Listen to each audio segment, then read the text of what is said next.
Assalamualaikum warahmatullahi wabarakatuh. Waalaikumsalam warahmatullahi wabarakatuh. Kami dari kelompok 3 akan mempresentasikan telekomunikasi dan jejaringan elektronik dengan dosen pengampu Bapak Ridho Riswaldi yang merupakan tugas dari mata kuliah Sistem Informasi dan Komunikasi.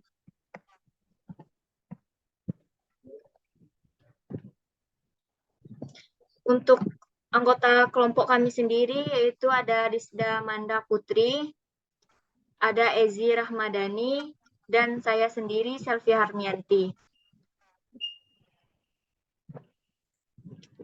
Untuk materi pertama akan disampaikan oleh Saudara Ezi. Kepada Ezi, bisa waktu dan tempat dipersilahkan. Baik, saya Zira Ramadhani akan menjelaskan tentang telekomunikasi dan jaringan dalam bisnis. Telekomunikasi dan jaringan merupakan infrastruktur penting dalam dunia bisnis modern. Mereka memungkinkan komunikasi dan kolaborasi antar karyawan, pelanggan, dan mitra, serta akses ke informasi dan sumber daya yang diperlukan untuk menjalankan bisnis.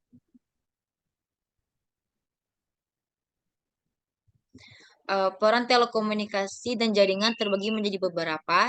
Yang pertama, komunikasi, yang mana komunikasi ini memungkinkan komunikasi internal dan eksternal yang efektif, mendukung berbagai metode komunikasi seperti email, telepon, konferensi video, dan media sosial. Em, Kolaborasi yaitu memfasilitasi kerja tim dan berbagi informasi antar karyawan, mendukung platform kolaborasi online seperti dokumen bersama, papan tulis, virtual, dan manajemen proyek. Akses informasi memungkinkan akses ke data sumber daya yang disimpan di jaringan lokal atau cloud, mendukung aplikasi bisnis seperti CRM, ERP, dan SCM. Efisiensi yaitu mengotomatasi proses bisnis dan meningkatkan efisiensi operasi, mengurangi waktu dan biaya yang terkait dengan komunikasi dan kolaborasi tradisional. Keunggulan kompetitif yaitu meningkatkan kemampuan bisnis untuk bersaing di pasar global, memberikan akses ke peluang baru dan pasar baru.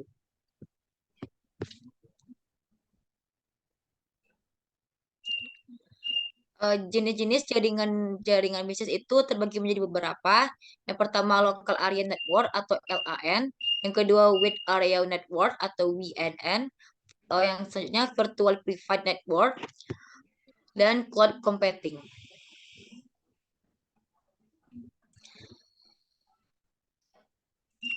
Tantangan telekomunikasi dan jaringan terbagi menjadi beberapa. Yang pertama keamanan, yang mana melindungi data dan jaringan dari akses yang tidak sah, pencurian, dan kerusakan. Yang kedua, keandalan memastikan jaringan selalu tersedia dan dapat diakses oleh pengguna. Yang ketiga, skabilitas meningkatkan kapasitas jaringan untuk memenuhi kebutuhan bisnis yang berkembang. Yang terakhir, biaya, yaitu mengelola biaya infrastruktur dan layanan telekomunikasi.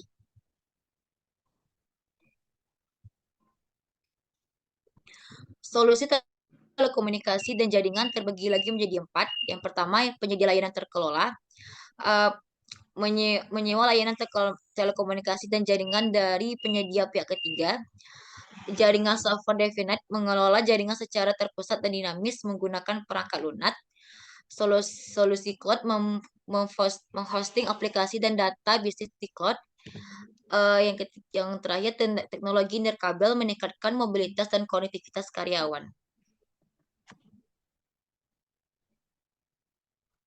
Manfaat untuk bisnis itu terbagi lagi menjadi tiga, yaitu efisiensi operasional, di mana peningkatan produktivitas, komunikasi yang cepat, dan akses mudah ke informasi membantu meningkatkan produktivitas karyawan dan proses operasional. Yang kedua, kesempatan bisnis baru, inovasi bisnis dengan telekomunikasi dan jaringan yang kuat, perusahaan dapat menggali peluang inovasi baru seperti pengembangan produk atau layanan berbasis teknologi. Yang terakhir, keamanan dan kepatuhan, perlindungan data, jaringan, dan sistem telekomunikasi yang baik untuk membantu menjaga keamanan dan perusahaan, memastikan kepatuhan terhadap regulasi, dan melindungi reputasi perusahaan. Baik, terima kasih kepada Saudara Ezi. Untuk materi selanjutnya akan disampaikan oleh saya sendiri. Jaringan komunikasi.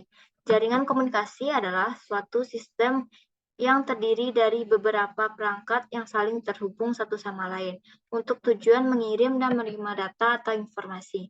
Jaringan ini dapat terdiri dari komputer, server, printer, router, dan perangkat lainnya yang digunakan untuk mengirim dan menerima data dalam bentuk teks, suara, gambar, atau video.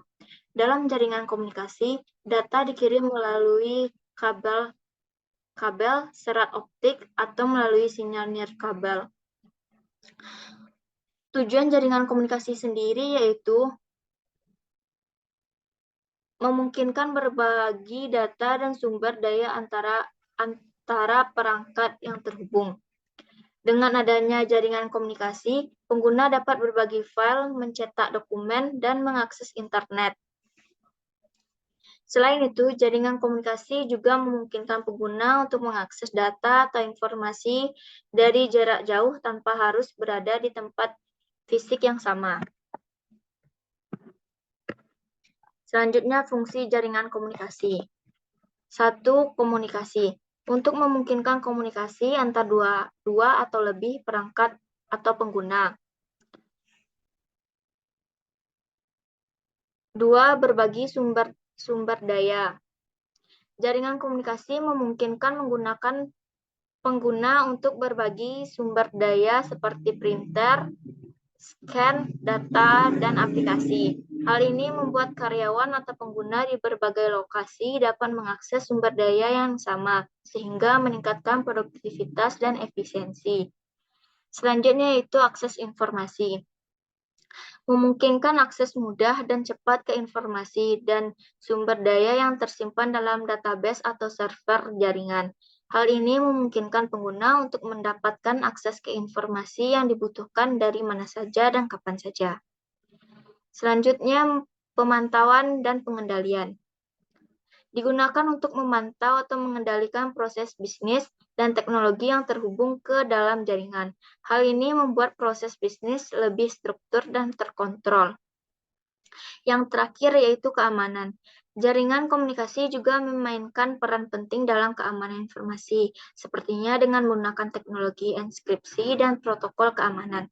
Jaringan komunikasi dapat melindungi data yang dikirimkan dan menerima dari serangan cyber. Jenis-jenis jaringan komunikasi.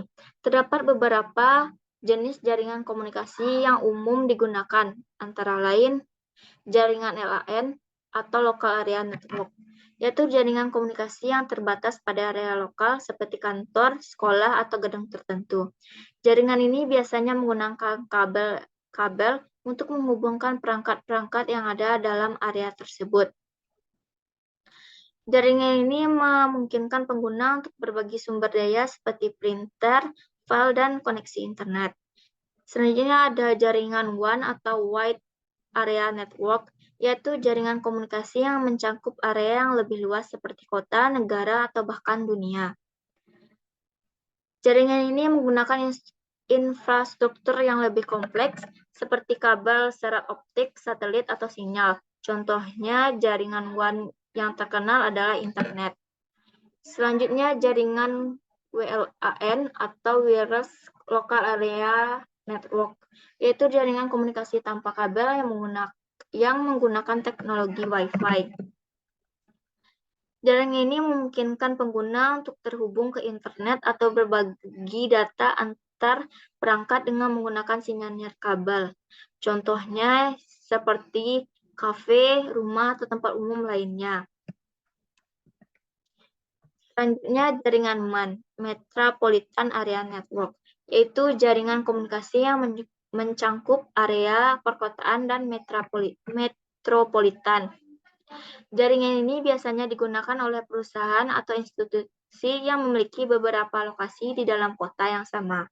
Jaringan MAN menggunakan teknologi serat optik atau kabel tembaga untuk menghubungkan perangkat-perangkat yang ada dalam area tersebut. Selanjutnya, internet.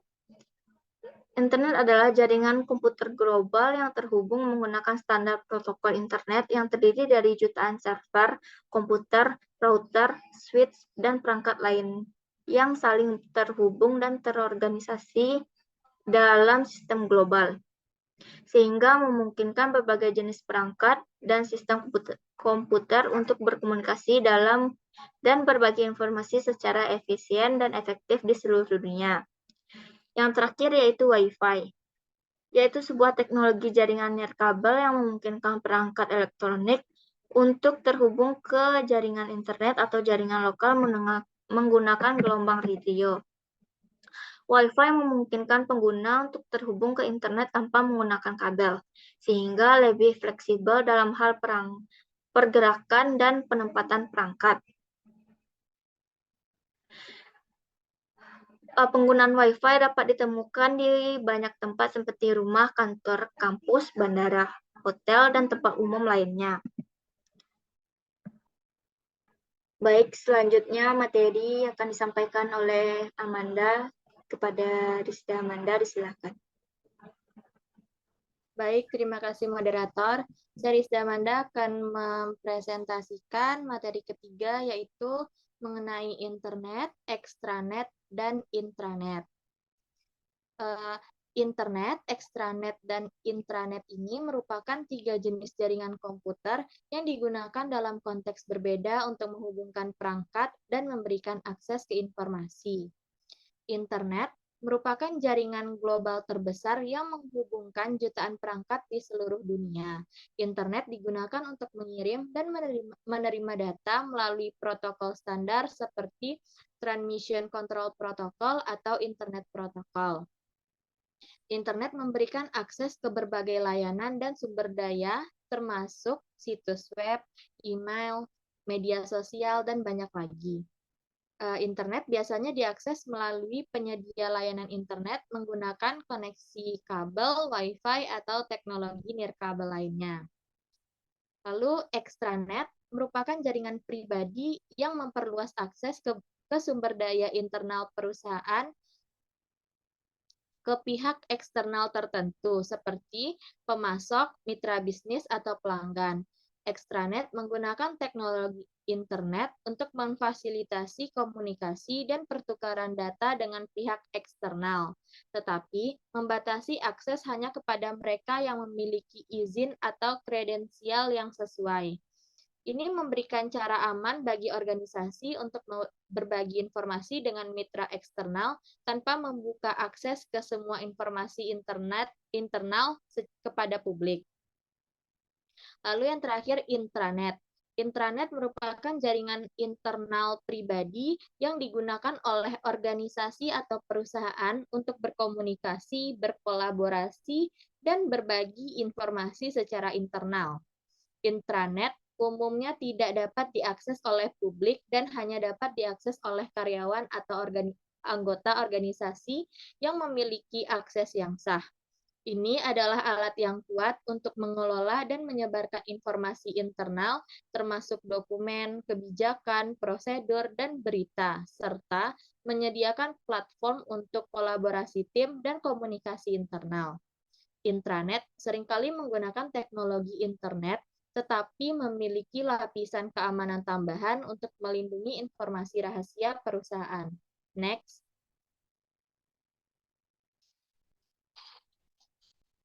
Lalu materi selanjutnya yaitu revolusi wireless. Revolusi pertama yaitu 1G. Generasi pertama teknologi nirkabel adalah teknologi analog yang digunakan untuk layanan suara seluler. Ini adalah awal dari jaringan seluler komersial yang memungkinkan percakapan suara nirkabel. Teknologi ini menggunakan modulasi analog untuk mentransmisikan sinyal suara atau perangkat. Meskipun efektif untuk saat itu, 1G memiliki kekurangan dalam hal kualitas suara dan kecepatan data. Lalu revolusi kedua yaitu 2G. Generasi kedua teknologi nirkabel adalah langkah maju dari 1G yang beralih dari sinyal analog menjadi digital, memungkinkan pengiriman data digital yang lebih cepat dan lebih andal daripada 1G. Selain suara, 2G juga memungkinkan pengiriman pesan teks atau SMS yang revolusioner Pada zamannya, teknologi 2G menghadirkan standar seperti GSM dan CDMA. Lalu generasi ketiga adalah 2.5G.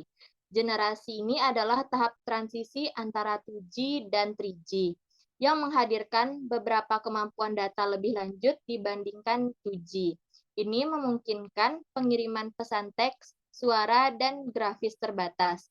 Teknologi ini meningkatkan kemampuan internet mobile meskipun dengan kecepatan yang terbatas dibandingkan dengan 3G yang lebih maju. Beberapa standar 2.5G termasuk GPRS atau General Packet Radio Service dan EDGI atau Enhanced Data Rates for GSM Evolution. Lalu generasi berikutnya yaitu 3G. Generasi ketiga teknologi nirkabel adalah evolusi dari 2G yang signifikan dalam hal kecepatan dan kemampuan data. 3G memungkinkan pengiriman data yang lebih cepat termasuk akses internet mobile yang lebih baik, layanan multimedia, dan video call. Lalu generasi berikutnya yaitu 3.5G. Generasi ini adalah peningkatan dari 3G yang memberikan kecepatan data yang lebih tinggi. Teknologi ini memungkinkan kecepatan unduh yang lebih cepat dan pengalaman internet mobile yang lebih baik. Lalu generasi berikutnya yaitu 4G. Generasi keempat teknologi nirkabel ini memungkinkan kecepatan data yang sangat tinggi, kinerja yang lebih baik dalam menangani lalu lintas data dan pengalaman pengguna yang lebih baik secara keseluruhan. 4G menghadirkan akses internet mobile berkualitas tinggi, streaming video berkualitas tinggi, dan aplikasi online yang lebih canggih. Lalu generasi berikutnya yaitu 5G. Generasi kelima teknologi nirkabel atau 5G adalah evolusi berikutnya dalam jaringan seluler. 5G diharapkan akan memberikan kecepatan data yang sangat tinggi, latensi yang rendah, dan kapasitas jaringan yang besar. Ini akan mendukung berbagai aplikasi baru seperti Internet of Things, kendaraan otonom, realitas virtual dan augmented, serta layanan yang membutuhkan konektivitas tingkat lanjut.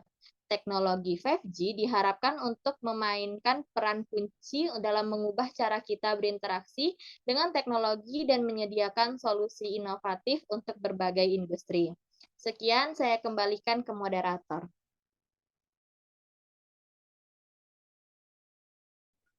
Baik, terima kasih kepada Rizda Amanda. Dengan berakhirnya presentasi materi terakhir tadi, maka berakhir pula presentasi kita hari ini. Saya sebagai moderator meminta maaf apabila ada banyak kata yang salah dan kekurangannya. Atas waktu dan perhatiannya, saya ucapkan terima kasih. Assalamualaikum warahmatullahi wabarakatuh.